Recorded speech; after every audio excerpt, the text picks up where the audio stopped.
दोस्तों, अब तक आपको ये खुशखबरी तो मिल गई होगी कि पूरे 286 दिन अंतरिक्ष में बिताने के बाद एस्ट्रोनॉट सुनीता विलियम्स और बूच विल्मोर की घर वापसी हो चुकी है।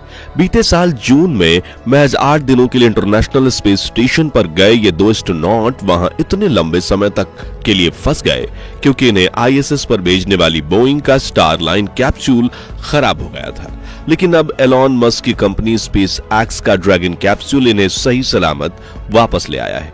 मगर अब सवाल आता है कि 9 महीने स्पेस में फंसे रहने के वक्त सुनीता विलियम्स ने क्या किया, वहां उनका डेली रूटीन कैसा था, कैसे दिया प्राइम मिनिस्टर नरेंद्र मोदी ने सुनीता को भारत आने का आमंत्रण, और क्या वाकई में सुनीता को महीनों तक अपनी जान दांव पर लगाने के बदले मिलेगी सिर्फ 350 रुपए प्रति दिन की सैलरी। चलिए जानते हैं इस रोचक वीडियो में। लेकिन उसके पहले अगर आप भारत की बेटी सुनीता पर गर्व करते हैं तो लाइक और कमेंट जरूर कीजिए। दोस्तों, महज 8 दिनों के लिए अंतरिक्ष में गई सुनीता विलियम्स जब 286 दिनों तक इंटरनेशनल स्पेस स्टेशन पर फंसी रही तब उनकी तबीयत कई बार बिगड़ी। उन्हें तनाव, आंखों से देखने में तकलीफ और शरीर में अकड़न और कई किलो वजन घटने के साथ कमजोरी आने जैसी समस्याओं का सामना करना पड़ा।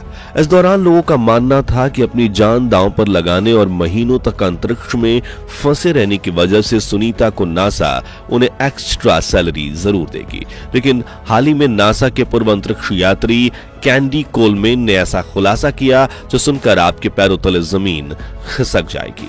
कैंडी ने बताया कि नासा अंतरिक्ष यात्रियों को ओवरटाइम करने का कोई एक्स्ट्रा सैलरी नहीं देता, बल्कि उन्हें केवल एक छोटी सी राशि डेली अलाउंस के स्टाइपेंड के रूप में देता है और ये महज $4 प्रतिदिन यानी करीब 347 रुपए होते हैं।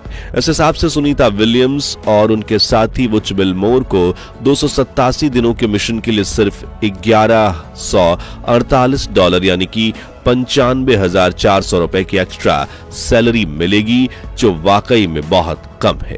हालांकि उनकी सालाना तनख्वाह काफी अच्छी है। अमेरिका में उन्हें जनरल पे स्केल 15 की सैलरी मिलती है, जो अमेरिकन सरकार द्वारा दी जाने वाली सबसे अधिक सैलरी है, जिनमें उन्हें सालाना 1,41,00,000 रुपए के आसपास सैलरी मिलती है। इस हिसाब से इस 9 महीने के मिशन में उन्हें करीब 1,05,00,000 रुपए की सैलरी मिलेगी। अब ये पैसे आपको ज्यादा लग सकते हैं, लेकिन 9 महीने तक माइक्रो ग्रेविटी में रहना, आईएसएस पर रिसर्च करना और तमाम शारीरिक और मानसिक चुनौतियों से गुजरना सुनीता के लिए बिल्कुल आसान नहीं था। तो क्यों की गई 59 साल की उम्र में एस्ट्रोनॉट सुनीता विलियम्स अंतरिक्ष के इस भयानक सफर पर, और वहां उनकी दिनचर्या क्या थी, चलिए जानते हैं। दोस्तों, पिछले कुछ सालों से अपने स्पेस मिशन के लिए नासा एलॉन मस्क की कंपनी स्पेस एक्स पर काफी निर्भर था। इसलिए बीते साल नासा ने हवाई जहाज बनाने वाली कंपनी बोइंग को करीब 36,000 करोड़ रुपए की डील में स्टारलाइन कैप्सूल बनाने का प्रोजेक्ट दिया, और उसी स्टारलाइन कैप्सूल की टेस्ट फ्लाइट के लिए एस्ट्रोनॉट सुनीता विलियम्स और बूच विल्मोर 5 जून 2024 को धरती से उड़ान भरते हुए आईएसएस पर पहुंचे थे। उनकी वापसी 13 जून को होनी थी, लेकिन कैप्सूल ने टेक ऑफ फ्लाइट में ही दम तोड़ दिया था। उसमें दर्जनों खराबियां आ गईं। इसी वजह से सुनीता आईएसएस पर फंसी रह गईं, जहां उनकी और बाकी एस्ट्रोनॉट्स की दिनचर्या में 5 मुख्य काम शामिल थे, जैसे कि रिसर्च और एक्सपेरिमेंट करना, आईएसएस की मेंटेनेंस और मरम्मत करना, स्पेस सूट पहनकर खुले अंतरिक्ष में स्पेस वॉक करना, एक्सरसाइज करना और 8 घंटे की नींद लेना।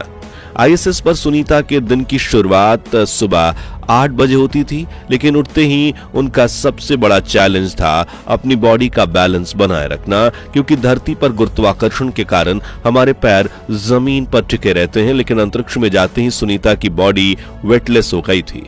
इसलिए वे हमेशा हवा में तैरती रहती थीं। इसी वजह से खाना पीना, टॉयलेट जाना, नहाना जैसे साधारण काम भी चुनौती बन जाते थे, क्योंकि सब कुछ हवा में तैरकर हो रहा था। लेकिन उन्हें ये टास्क करते देख आपको काफी मजा आएगा। तो आइए देखते हैं आईएएस पर सुनीता विलियम्स का डेली रूटीन। तो सुबह उठते ही हर एस्ट्रोनॉट की तरह सुनीता भी अपना हाइजीन बनाए रखने के लिए खास मॉर्निंग रूटीन फॉलो करती थी। उनका दिन ब्रश करने से शुरू होता, लेकिन धरती से थोड़े अलग तरीके से। दरअसल सुनीता अपने ब्रश पर खास निगलने योग्य टूथपेस्ट लगाकर दांत साफ करती थी, क्योंकि अंतरिक्ष में हर चीज तैरती थी।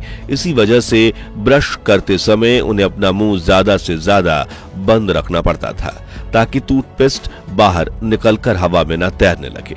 इसी वजह से उन्हें हम आम इंसानों की तरह पानी से कुल्ला करना भी अलाउड नहीं था।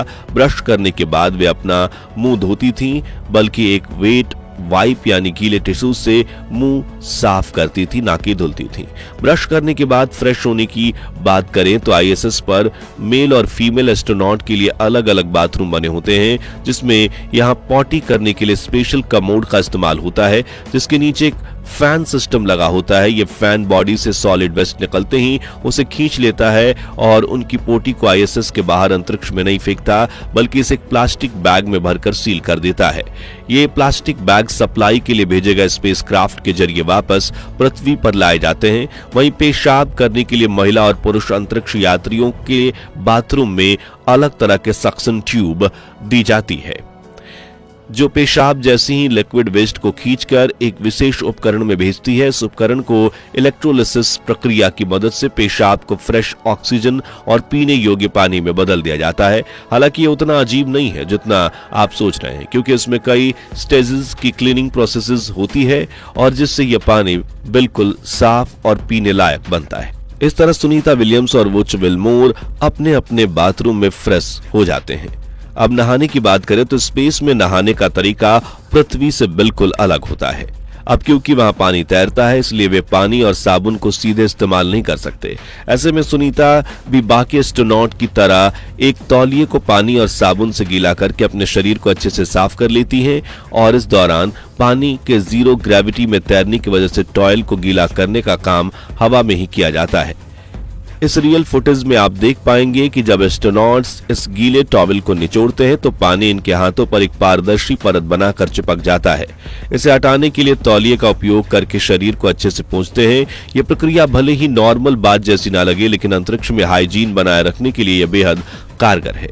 इसके अलावा सुनीता विलियम्स को जब अपने बड़े बालों को धोना होता था तो वो एक स्पेशल रिंसलेस शैम्पू का इस्तेमाल करती थी, जिससे बाल धोने में बेहद कम पानी की जरूरत पड़ती थी, जिसके बाद वो अपने कपड़े पहनकर रेडी हो जाती थी। हालांकि यहाँ दिलचस्प बात यह है कि सुनीता और बाकी एस्ट्रोनॉट्स आईएसएस पर कई दिनों तक एक ही टी शर्ट पहनते हैं, क्योंकि वहां कपड़े धोने की सुविधा नहीं है। इसलिए कपड़े गंदे होने के बाद उन्हें फेंक दिया जाता है। तैयार होने के बाद सुनीता ब्रेकफास्ट करती थीं, जिसमें वो डिहाइड्रेटेड अंडे, मांस, ब्रेड और सब्जियां खाती थीं, जो रेडी टू ईट फॉर्म में होता था, यानी इसमें गर्म पानी डालकर कुछ देर छोड़ देने से यह खाने लायक बन जाता है। आपको बता दें कि आईएसएस पर अंतरिक्ष यात्री सुबह 9 बजे ब्रेकफास्ट, 1 बजे लंच और 7 बजे डिनर जैसी 3 मील्स लेते हैं। इस तरह सभी डेली लाइफ एक्टिविटीज को पूरी करने के बाद सुनीता करीब 10 बजे अपना काम शुरू करती थीं, जिसमें आईएसएस के इक्विपमेंट की जांच करना, इंटरनेट के जरिए कंट्रोल रूम को मिशन अपडेट देना, रिसर्च, एक्सपेरिमेंट, आईएसएस की मेंटेनेंस और स्पेस सूट पहनकर स्पेस वॉक करना शामिल है। अब सवाल आता है कि सुनीता ने 286 दिन लंबे स्पेस मिशन में कौन कौन सी उपलब्धियां हासिल की। तो इसे लेकर नासा के मिशन डायरेक्टर जोएल मोटा लबानो ने बताया कि सुनीता और बूच ने आईएसएस पर रहते हुए 900 घंटे तक रिसर्च किया और इस दौरान 150 वैज्ञानिक प्रयोग किए, जो साल 2030 तक मंगल ग्रह पर एस्ट्रोनॉट भेजने के नासा के मिशन को काफी सपोर्ट करेंगे। इसके अलावा 9 महीने लंबे मिशन के बाद सुनीता एक बार में अंतरिक्ष में सबसे ज्यादा वक्त बिताने वाली दुनिया की तीसरी एस्ट्रोनॉट बन चुकी हैं, और सुनीता ने आज तक कुल 62 घंटे 6 मिनट स्पेस वॉक किया है। इसी के साथ वो सबसे ज्यादा स्पेस वॉक करने वाली एस्ट्रोनॉट बन चुकी हैं।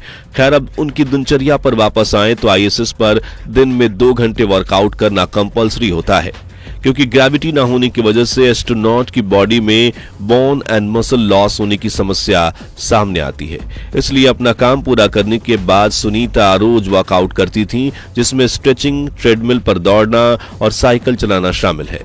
इसके बाद वो अपने साथी एस्ट्रोनॉट्स के साथ मिलकर डिनर करती थीं और रात के 10:30 बजे तक अपने स्लीपिंग पॉड में जाकर सो जाती थीं, जहां उन्हें रेलवे के डिब्बों में लगे बर्थ जैसे ही बेड पर खुद के शरीर को स्लीपिंग बैग में बांधना पड़ता था ताकि ये अपने शरीर को एक जगह रखकर नींद ले सकें।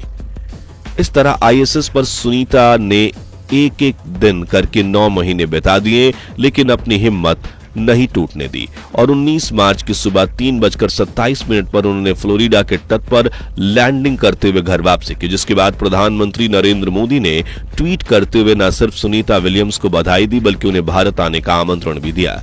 उन्होंने लिखा, आपका स्वागत है क्रू 9। धरती ने आपको याद किया, या आपके धैर्य, साहस और असीम मानवीय भावना की परीक्षा रही।